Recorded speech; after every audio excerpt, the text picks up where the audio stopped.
ये भिखारी है, कंबल ओढ़ ले। शुक्रिया साहब। भैया भैया यहाँ क्या कर रहे हैं?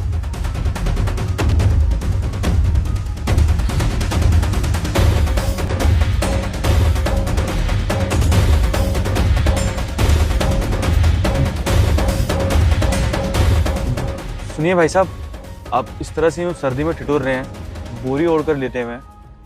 आपका कोई घर परिवार नहीं है क्या? भैया कौन अपनी खुशी से इतनी कड़कती ठंड में यहाँ सोना चाहेगा। बस मजबूरियां इंसान से सब कुछ करा देती है। और परिवार है ना, घर भी है, परिवार भी है, छोटा भाई है, उसकी बीवी है, सब कुछ है। तो फिर आप अपने घर क्यों नहीं जाते? आप यहाँ सड़क पे क्यों सो रहे हैं? नहीं भैया, मैं अपने घर वापस नहीं जा सकता। जा नहीं सकता, लेकिन क्यों?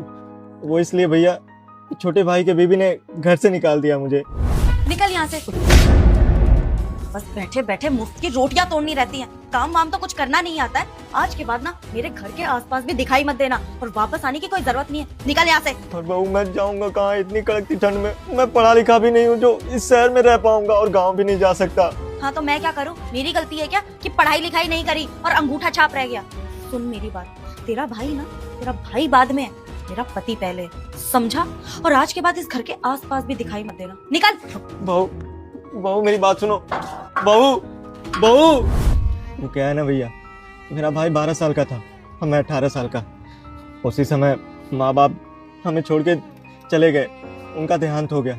लेकिन जाने से पहले वो हमें जिम्मेदारी दे के गए थे कि छोटे भाई को पढ़ाना लिखाना, काबिल बनाना।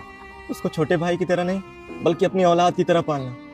तो यह हमने भी अपनी सारी जिम्मेदारी पूरी की। अपने भाई को पढ़ाया लिखाया, इतना काबिल बनाया कि इतने बड़े शहर में आकर के वो नौकरी करता है, अच्छा खासा पैसा कमाता है और अपना मकान बनवाया हुआ है। एक बार शहर से गांव गया तो मुझसे बोला कि भैया अब आपको गांव में रहने की जरूरत नहीं है, अब आप मेरे साथ रहोगे शहर में। मैं भी सोचा कि अब छोटा भाई इतना काबिल तो हो गया है कि अब मेरी जिम्मेदारी वो ले सकता है। मैं भी चला आया। शहर में आने के बाद पता चला कि वो एक लड़की से प्यार करता है। तो मैं भी कहा कि चल उससे तेरी शादी करवा देते हैं। भाई छोटे भाई के प्यार में अंधा था। गांव की सारी जमीन जायदाद बेच दिया हमने ताकि उसकी शादी अच्छे से हो, और उन पैसों से ना छोटी बहू के लिए गहने बनवाए थे। शादी के कुछ दिन बाद उसके पास ऑफर आया, 3 महीने के लिए उसे दुबई जाना था। मैं कहा तू चला जा, यहाँ घर में संभाल लूंगा। वो दुबई तो चला गया, लेकिन उसके जाने के बाद छोटी बहू हमें ये बोल के घर से निकाल दी कि मैं उसके ऊपर बोझ बन गया हूँ।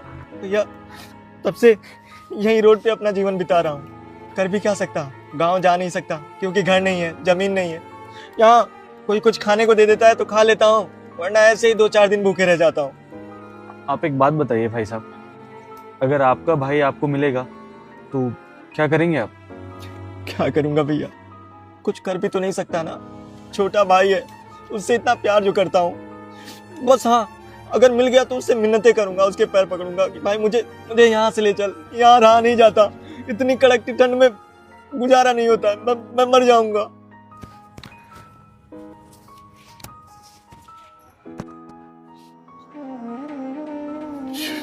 छोटे तू यहाँ पे?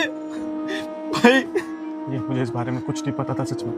भैया मुझे माफ कर दो, मुझे सच में नहीं पता आपको घर से बाहर निकाल दिया गया। मैं जब दुबई से वापस आया तो मैंने पूछा तानिया से कि मेरा भाई कहाँ है। उसने कहा कि वो गांव में रहना चाहते हैं, वो गांव चले गए, उन्हें शहर की हवा पसंद नहीं है। और शहर की चकाचौंध में आके इतना व्यस्त हो गया कि आपसे मिलने भी नहीं आ सका। लेकिन भैया अभी जो मेरे से गलती हुई है ना, मैं सब सुधारूंगा।